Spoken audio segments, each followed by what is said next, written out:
The signal came at 0347 hours, ship time. Lieutenant Park J was half asleep at his station when his console started beeping. He sat up straight and rubbed his eyes. Probably just another piece of space junk.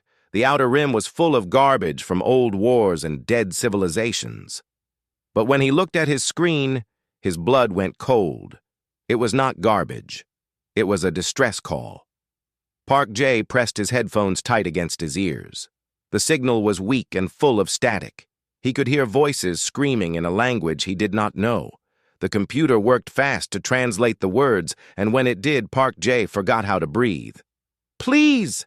Anyone! They are killing us! They are taking our children! Please help us!" More screams. The sound of weapons firing. A child crying for its mother. Park J's hands were shaking when he pressed the emergency alert button. Within seconds, Captain Yoon Hana was standing behind him. She was a small woman with sharp eyes and a face that never showed fear.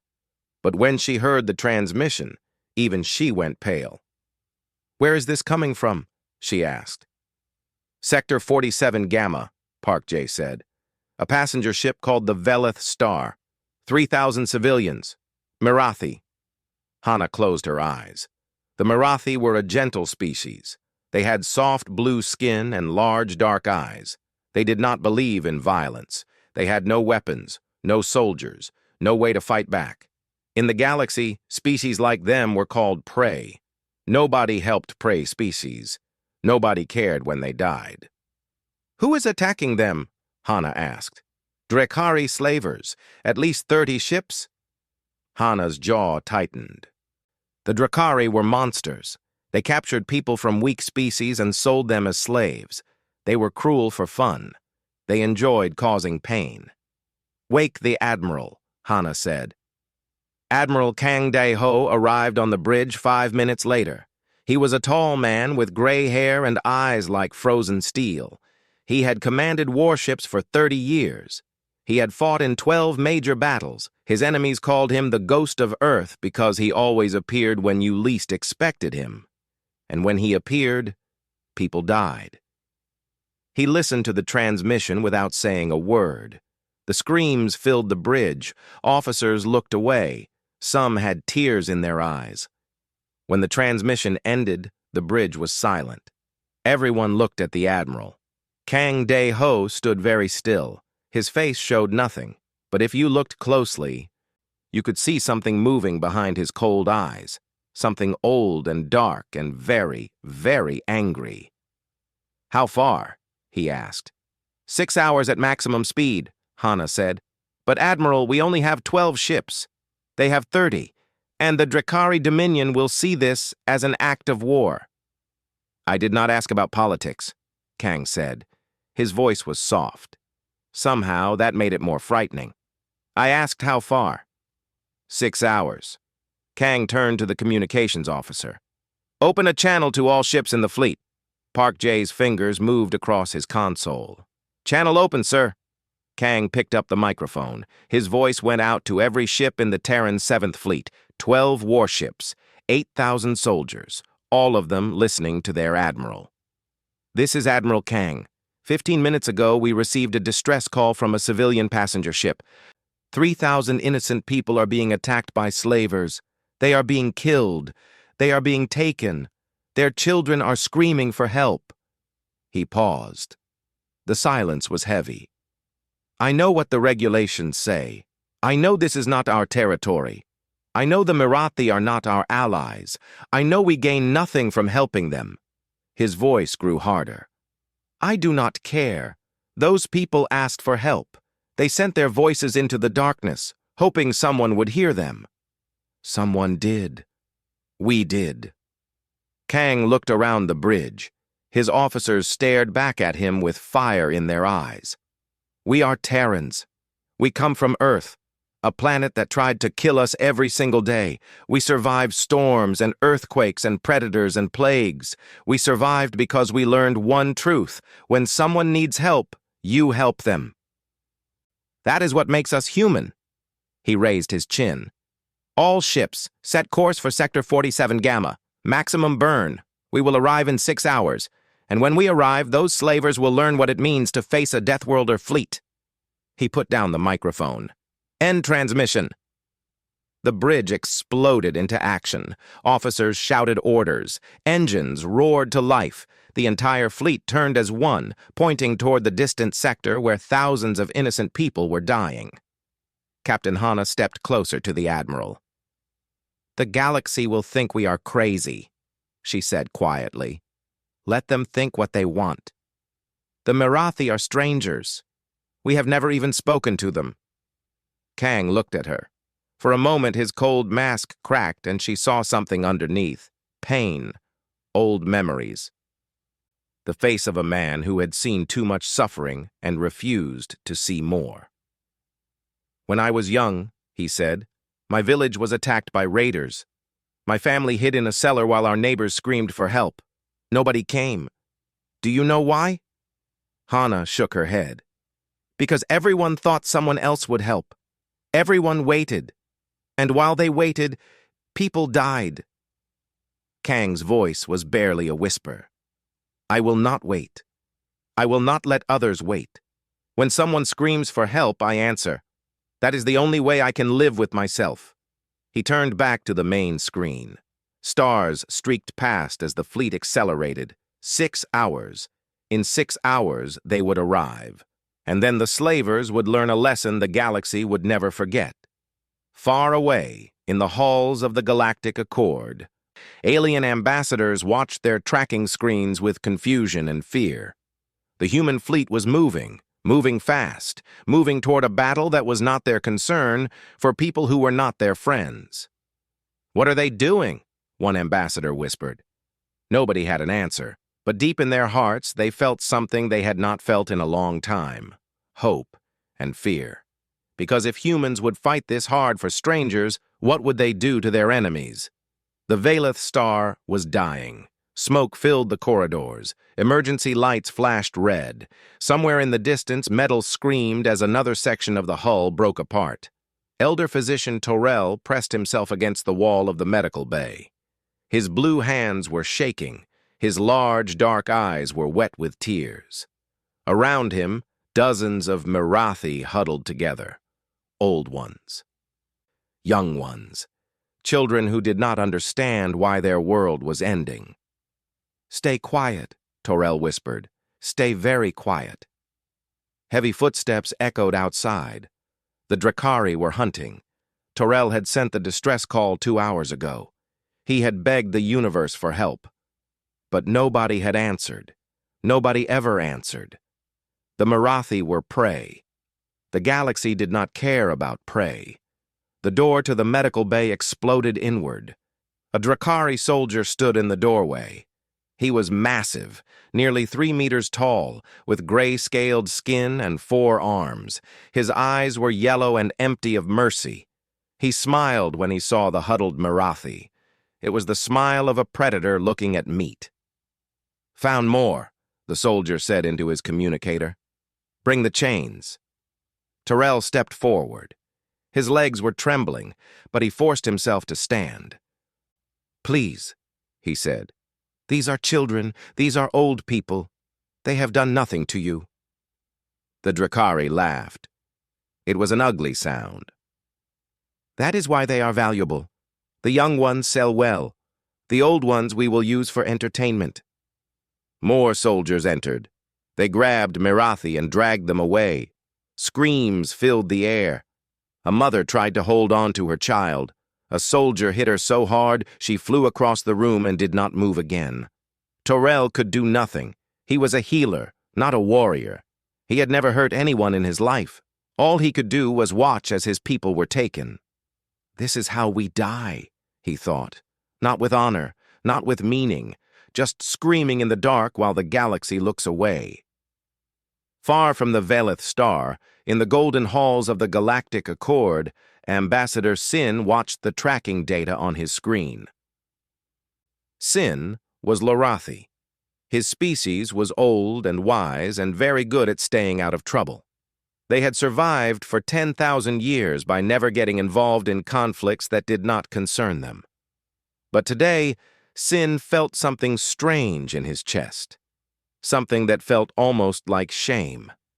The Marathi signal was still broadcasting. The screams were weaker now. Fewer people left to scream. Soon there would be silence. Nobody had sent help. The Accord had debated for an hour and decided that intervention would be politically complicated. Other species had calculated the costs and benefits and concluded that 3,000 Marathi lives were not worth the risk. Sin had voted with them.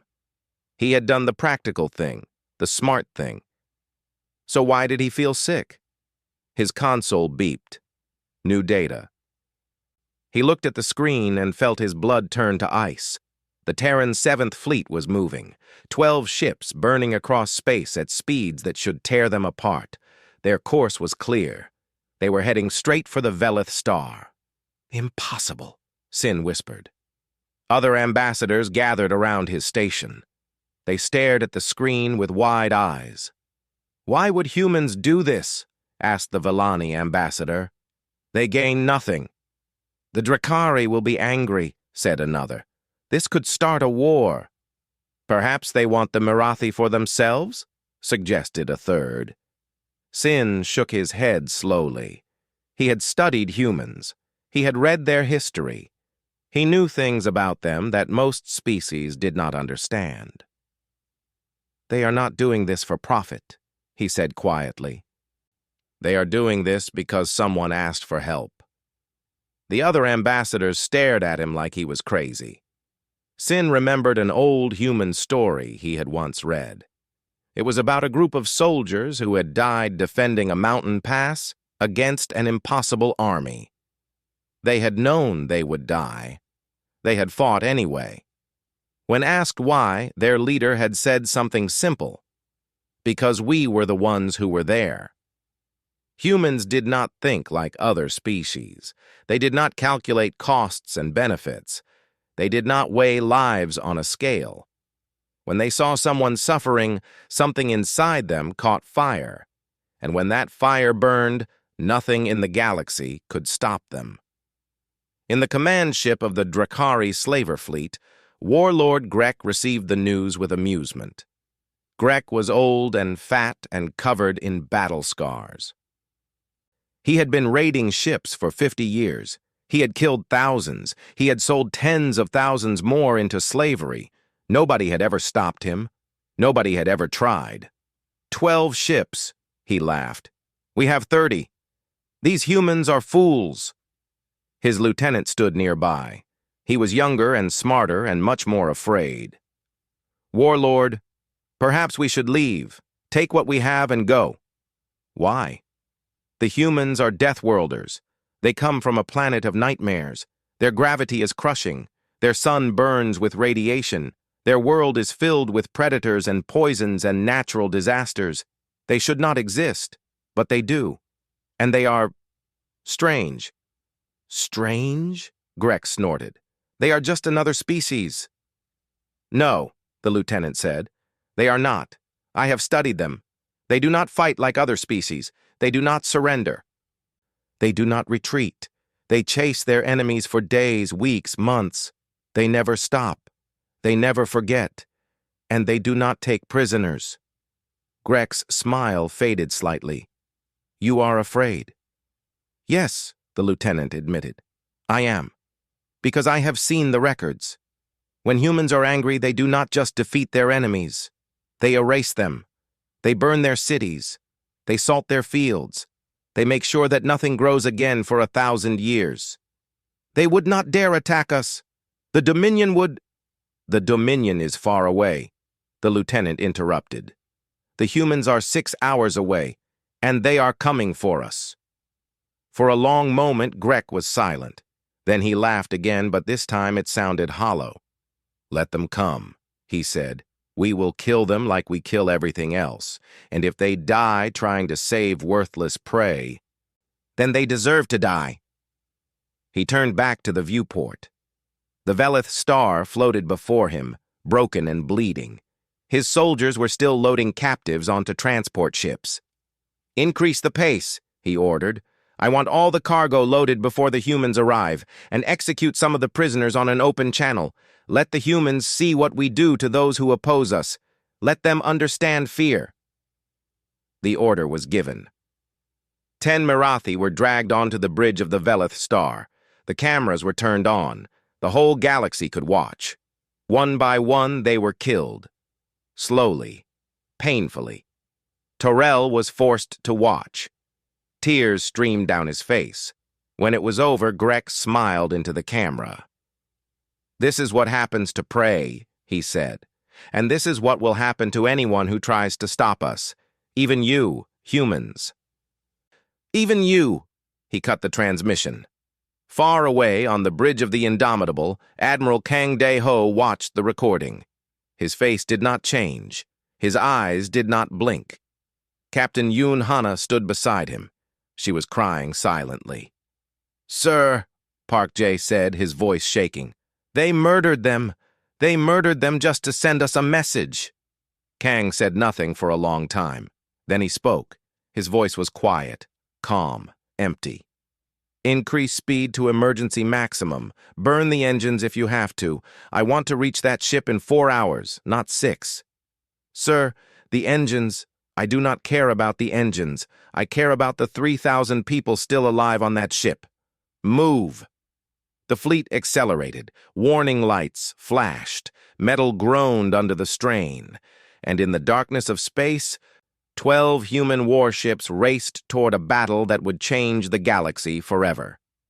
The Terran's 7th Fleet dropped out of hyperspace like wolves entering a sheep pen. Warlord Grek saw them appear on his sensors. 12 ships against his 30. He smiled. Good odds. Easy victory. Then his sensors updated with more information, and his smile died. The human ships were already moving.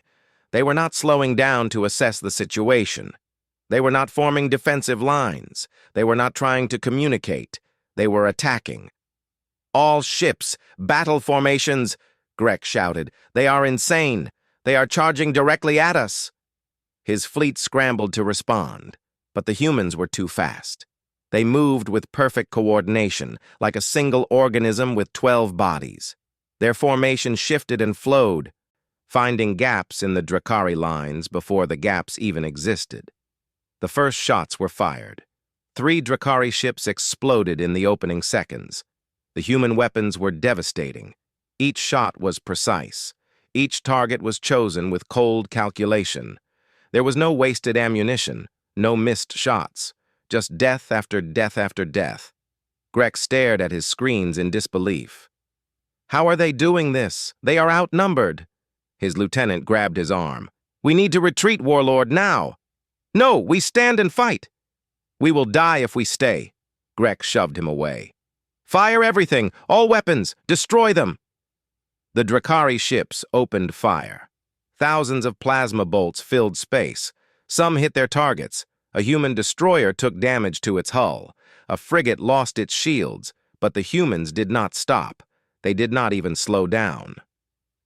On the bridge of the Indomitable, Admiral Kang stood like a statue carved from stone. Explosions lit up the viewports. His ship shook with each impact. Alarms screamed warnings that he ignored. "Status report," he said calmly. Captain Hana checked her console. "The Hammer has lost port shields. The Resolve is venting atmosphere on Deck 7. No critical damage to any ship." "Enemy casualties?" 12 ships destroyed, 8 more heavily damaged. Kang nodded. "Launch the fighters. Commander Shin Woo is cleared to engage." From the bellies of the human capital ships, dozens of small fighters poured into space. They were fast and deadly, piloted by men and women who had trained for years in the most brutal conditions humanity could create. Commander Shin Woo led them. His call sign was Black Kite, and he flew like his name. Smooth. Silent. Lethal. "All pilots, weapons free," Shin Woo said into his radio. "Priority targets are engines and weapon systems. Disable their ships. Leave them nowhere to run." The fighters tore into the Drakari formation. They were too small and too fast to hit. They darted between enemy ships, firing precise shots that crippled engines and destroyed weapon arrays. One by one, the slaver ships went dark. Grek watched his fleet die. 18 minutes. In 18 minutes, everything he had built was burning. "How?" he whispered. "How is this possible?" His lieutenant was dead. A piece of shrapnel had taken his head. Grek was alone on a bridge full of corpses and fire. His ship shook as another human volley hit it. Systems failed, lights flickered, the engines went silent. He was dead in space, helpless. On the Velith star, the battle sounded like thunder from the gods. Explosions shook the hull, lights flickered. The Drakari soldiers stopped dragging prisoners and looked at each other with fear. Terrell did not understand what was happening. Who was fighting? Who would fight for the Marathi? Then the hull exploded inward, and nightmares walked through the hole.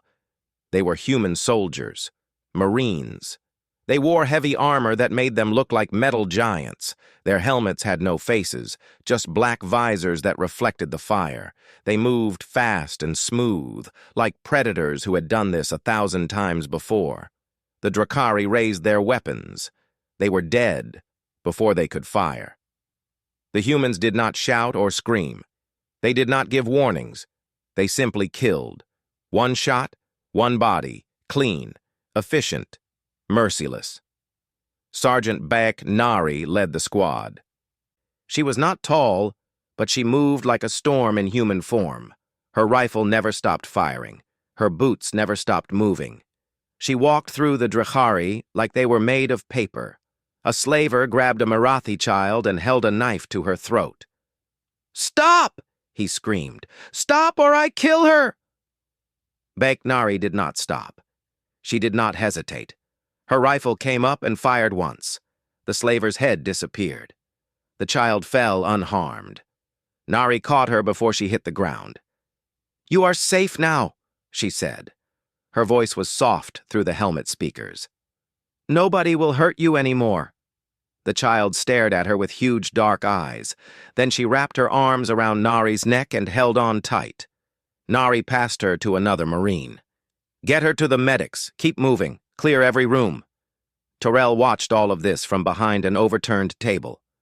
He had seen violence before. He had seen Drakari brutality. But this was different. The humans were not brutal. They were precise.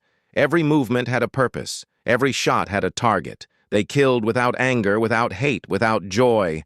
They killed because killing was necessary to save lives. One of the Marines saw Terrell. She walked toward him and removed her helmet. Her face was young and tired and covered in sweat. There was blood on her armor, but her eyes were gentle. "Are you hurt?" she asked. Terrell could not speak. He just shook his head. "Stay close to us. We are going to get everyone out of here." Who are you?" The Marine smiled. It was a strange smile, sad and proud at the same time. "We are Terran Marines. We came because you asked for help. But why? We are nothing to you. We are prey. We are weak." The Marine looked at him for a long moment. Then she said something that Terrell would never forget.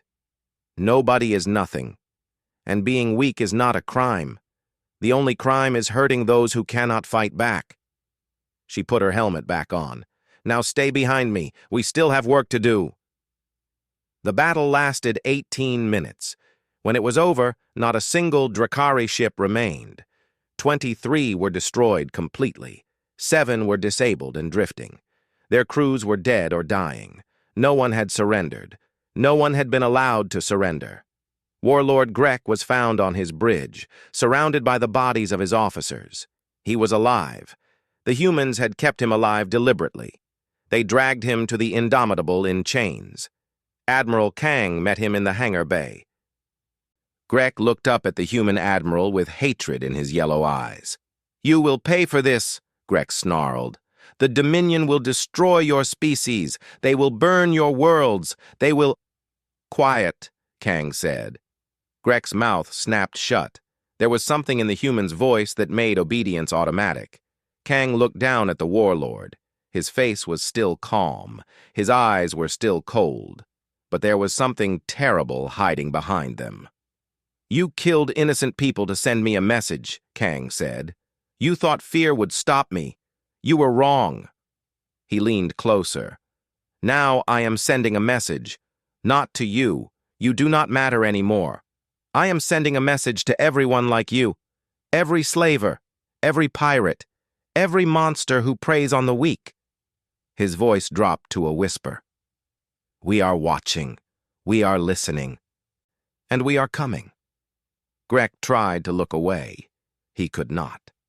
The human's eyes held him like chains. Take him to the brig, Kang said. He will stand trial before the Galactic Accord. The whole galaxy will see what he did, and the whole galaxy will see what happened to him. Guards dragged Grek away. He did not resist. For the first time in his life, Warlord Grek was afraid.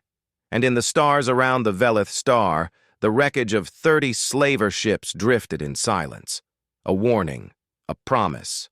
The Deathworlders had spoken, the guns had stopped firing, but the Velith star was still full of screams. Not screams of fear this time, screams of relief, screams of joy, screams of survivors who could not believe they were still alive. Terrell walked through the corridors in a daze. Around him, human soldiers moved with quiet purpose. They were not celebrating. They were working, treating the wounded, distributing food, carrying those who could not walk. He watched a massive human Marine kneel beside a Marathi elder who had collapsed from exhaustion. The Marine's hands, which had killed Drakari soldiers minutes ago, were now gentle as he checked the elder's pulse. Easy, the Marine said. You are safe. Can you drink some water? The elder looked up at him with terrified eyes. The Marine was huge. His armor was splattered with blood. He should have been a monster. But his voice was kind. His touch was soft. He waited patiently until the elder nodded. Torel did not understand. He could not understand. A young Marathi mother sat against a wall holding her daughter. Both were crying. A human medic sat beside them, speaking quietly, showing the child a small light that changed colors when you touched it. The child laughed through her tears. The mother looked at the medic like she was looking at a miracle. Why are they doing this? Terrell whispered. He needed to know. The question burned inside him like a fever. The rescued Marathi were brought aboard the human ships. Many were afraid at first. These were Deathworlders. Every child in the galaxy grew up hearing stories about humans. They came from a planet of death. They were predators. They were dangerous. But the humans did not act like monsters. They gave the Marathi warm blankets and hot food. They played with the children. They sat with the elderly and listened to their stories. They treated wounds with careful hands and gentle words. Captain Yoon Hana personally visited every group of survivors. She was small for a human, but she moved with quiet confidence. She spoke softly and smiled often. She remembered names after hearing them once. My name is Hana, she told them. You are guests on our ship. If you need anything, please ask. We will take care of you until we can bring you home. A young Marathi male found the courage to ask the question everyone was thinking. Why did you come? We are not your people. We are not your allies. You had no reason to help us. Hana was quiet for a moment, then she knelt, so she was at eye level with him. When I was young, she said, my grandmother told me a story. A long time ago on Earth, there was a terrible war. Millions of people were dying. One man could not stop the war, but he could save some people. So he did. He saved over 1,000 lives, one at a time. When he was old, he was asked why he did it. Do you know what he said? The young Marathi shook his head. He said, whoever saves one life saves the entire world. Hana smiled. That is why we came, because saving lives is what makes us human. Terrell heard this story. He stored it in his heart, but he still needed more answers. He found Admiral Kang alone on an observation deck. The Admiral was staring out at the stars. The wreckage of the Drakari fleet floated in the distance, slowly spinning in the void. Tyrell approached carefully. Part of him was still afraid. This man had ordered the destruction of 30 ships. This man had shown no mercy to the slavers. He was a killer. But when Kang turned to look at him, Tyrell saw something unexpected. Sadness. Deep, old, heavy sadness. "Elder physician," Kang said. "You should be resting." "I need to understand," Tyrell said. "I need to know why." Kang turned back to the viewport. "Why what?" "Why everything? Your people gained nothing from this. You lost soldiers. You risked war with the Drakari Dominion. You destroyed your own engines racing to reach us. Why would you do all of this for strangers?" Kang was silent for a long time. When he finally spoke, his voice was quiet. "Do you have children?" "Yes, a son. He is safe at home." Kang reached into his uniform and pulled out a small photograph. He handed it to Tyrell. The picture showed a young human girl with dark hair and bright eyes. She was smiling. "My daughter," Kang said. "She is 7 years old. She likes to draw pictures of spaceships and pretend she is exploring the universe." Tyrell looked at the picture. The girl was so small, so innocent. "When I heard your distress signal," Kang continued, "I heard children screaming. I heard mothers begging for mercy. I heard fathers trying to protect their families." He took the photograph back and held it gently. "I thought about my daughter. I thought about what I would want if she was on that ship. I would want someone to help her. Anyone. I would not care who they were or where they came from. I would just want someone to save her." His jaw tightened. "So I decided to be that someone. For your children. For your families. For all the people who had no one else." Tyrell felt tears running down his face, blue tears on blue skin. "But the slavers," he said. "You showed them no mercy. You killed them all. How can you be so gentle with us and so brutal with them?" Kang looked at him. For a moment, his eyes were not cold. They were burning. "Because there is a difference between the innocent and the guilty. The Mirathi never harmed anyone. The Drakari chose to harm everyone. They chose to hurt the weak. They chose to sell children. They chose to murder for entertainment." His voice hardened. "On Earth, we have a saying, 'Those who prey on the helpless deserve no help.' The slavers knew what they were doing was evil. They did it anyway. They lost the right to mercy when they refused to show mercy to others." Tyrell thought about this. It was a hard philosophy, a dangerous one, but there was a terrible logic to it. "You are not monsters," he said slowly. "You are protectors." Kang shook his head. "We are humans. We are complicated.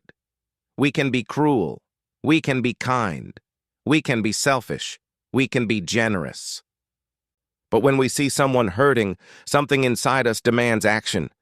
We cannot ignore suffering, even when it would be easier, even when it would be safer." He put a hand on Tyrell's shoulder. The touch was surprisingly gentle. "We heard you crying for help. We came. That is all. That is everything." Tyrell looked out at the stars.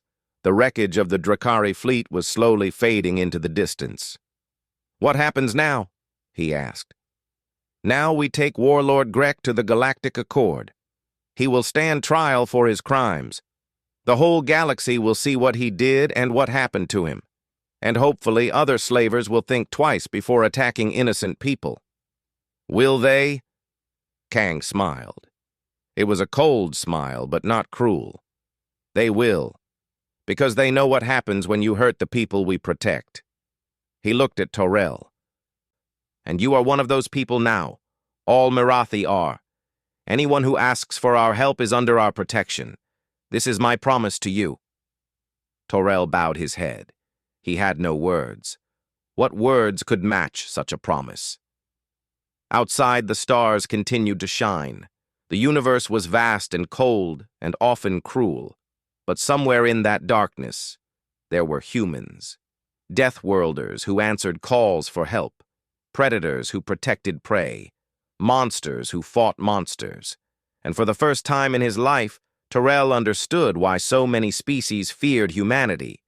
It was not because humans were violent, it was because humans cared. And that was the most terrifying thing in the galaxy. 6 months later, the Grand Assembly of the Galactic Accord gathered on the station world of Nexus Prime. Ambassadors from 200 species filled the enormous chamber. Some were tall and thin, some were short and wide, some floated in anti-gravity pods, some breathed gases that would kill others, but all of them were there for the same reason. The trial of Warlord Grek had ended. Grek had been found guilty of 17,000 counts of murder, 40,000 counts of kidnapping, and countless other crimes. The evidence was overwhelming. The humans had recorded everything. Every death, every sale, every moment of cruelty. The galaxy had watched. The galaxy had been horrified. Grek would spend the rest of his life in a prison built specifically for him. A small dark room where he would never see another living creature, where he would never hurt anyone again. But the trial was not the only reason the assembly had gathered. Today, the Marathi delegation would present a proposal that would change the galaxy forever. Terrell stood at the speaker's platform. He was no longer just an elder physician. After the rescue, his people had asked him to represent them. He had accepted, even though the responsibility terrified him. He looked out at the assembly. So many eyes watching him. So many species waiting to hear what he would say. 6 months ago, he began. My people were attacked. 3,000 of us were trapped on a dying ship. We sent a call for help. We expected no one to answer. His voice was steady. He had practiced this speech 100 times. But someone did answer. 12 Terran warships crossed half a sector to reach us. They burned their engines to fly faster. They fought 30 slaver ships with no hesitation. They rescued every survivor and treated us with kindness that I still cannot fully understand. He paused. Many species in this chamber call humans Deathworlders. They say humans are violent, dangerous, unpredictable, and perhaps this is true. Humans are all of these things. Some ambassadors shifted uncomfortably, but I have learned that humans are also something else. They are protectors. When they see suffering, they act. When they hear calls for help, they answer. Not for money, not for power, not for territory. They answer because they believe it is right. Terrell raised his head. The Marathi people propose a formal alliance with the Terran Republic, a mutual defense pact. If any member is attacked, human forces will respond. In return, member species will share resources and knowledge with humanity. The chamber erupted into noise. Ambassadors shouted at each other. Some were angry, some were afraid, some were excited. Ambassador Sin of the Lorathi rose to speak. This is dangerous. Allying with Deathworlders will make us targets. The Drakari Dominion will see this as a threat. Another ambassador stood. The Drakari Dominion lost 30 ships to 12 human vessels. I think they are the ones who should be afraid. Humans are unpredictable. How can we trust them? They saved 3,000 Marathi. How much more trust do we need? The arguing continued for hours. Terrell stood silently and waited. He knew this would happen. Change was always frightening. Finally, a voice cut through the noise. May I speak? Everyone turned. Admiral Kang De-ho stood at the human delegation's platform. He was in full-dress uniform, medals covering his chest. His face was calm. His eyes were steady. The chamber fell silent. Kang walked to the center platform. He moved slowly, deliberately. Every species watched him, predator and prey alike. All of them felt the weight of his presence. I am not a politician, he said. I am a soldier. I do not know how to make pretty speeches or clever arguments. So I will simply tell you the truth. He looked around the chamber. Humans are everything you say we are. We are violent. We are dangerous. We have fought each other for thousands of years. We have committed terrible acts against our own people. We are not perfect. We are not saints. He paused. But we have also learned something. We learned that strength without compassion is just cruelty. We learned that power without purpose is just destruction.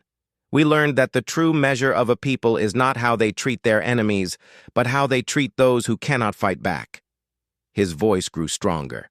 When I heard the Mirathi distress call, I did not think about politics or alliances or profit. I thought about the children who were screaming. I thought about the parents who were dying. I thought about what kind of man I would be if I heard those screams and did nothing. He placed his hand over his heart. This is what it means to be human.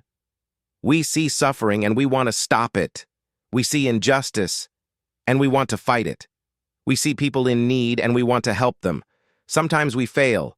Sometimes we make mistakes. But we always try. He looked directly at Ambassador Sin. You ask if you can trust us. I cannot promise that we will never disappoint you. I cannot promise that we will always make the right choices. But I can promise you this. If you call for help, we will answer. If you are attacked, we will fight for you. If your children are in danger, we will die to protect them. He raised his chin. We are Deathworlders. We come from a planet that tried to kill us every day. But that planet also taught us to survive together, to protect each other, to never abandon those who need us. His voice dropped to a whisper that somehow filled the entire chamber. If you want us as allies, we will stand with you until the stars go dark. If you want us as enemies...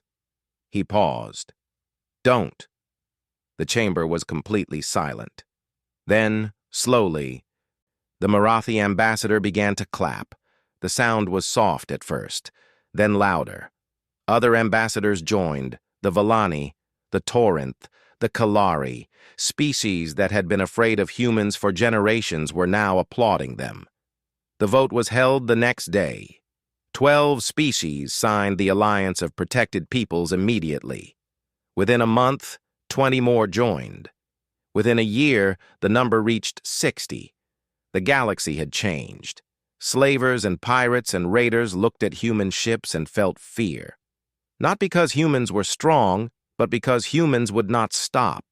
They would chase you across the universe. They would find you no matter where you hid.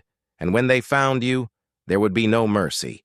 But for the innocent, for the weak, for those who had no one else, humans were something different entirely. They were hope. 1 year after the Battle of the Veleth Star, Terrell walked through the corridors of Nexus Prime. He was on his way to a diplomatic meeting, but he was in no hurry. Captain Yoon Hana walked beside him. She had been promoted to admiral after her actions during the rescue. She wore her new rank with quiet pride. Other species nodded to them as they passed. Some smiled, some bowed. A few even called out greetings. They do not run away anymore, Terrell observed. They used to be afraid of humans. Now they seem grateful. Hana smiled. Fear fades when people understand you. We spent too long being mysterious. It is better when species know who we are and what we believe. And what do you believe? Hana thought about this. We believe that life is precious. We believe that the strong should protect the weak. We believe that evil must be opposed, even when it is dangerous, and we believe that no one should ever face darkness alone. Terrell nodded slowly. I used to think humans were monsters. And now? Terrell looked at her. This small human woman who commanded warships and saved lives. This soldier who had fought and killed and then knelt beside frightened children to comfort them. Now I think you are something far more complicated, he said, and far more wonderful. Hana laughed. It was a warm sound. We try. They continued walking. Outside the station, human ships patrolled in steady patterns. Guardians watching over a galaxy that was slowly learning to hope again. Far away, in the outer rim, A pirate fleet received word that a human frigate was escorting a refugee convoy through their territory. The pirate captain considered attacking. The frigate was alone. The convoy was rich. It would be easy. Then he remembered the stories. The Velith Star, the 30 ships that had burned, the warlord who now sat alone in darkness forever. "Change course," he said. "We are leaving." "But the convoy—" "I said we are leaving." The pirates fled. The convoy continued safely on its way. And on the human frigate, a young communications officer noticed the pirates retreating. She reported it to her captain. The captain smiled. "Send a message to the convoy. Tell them they are safe."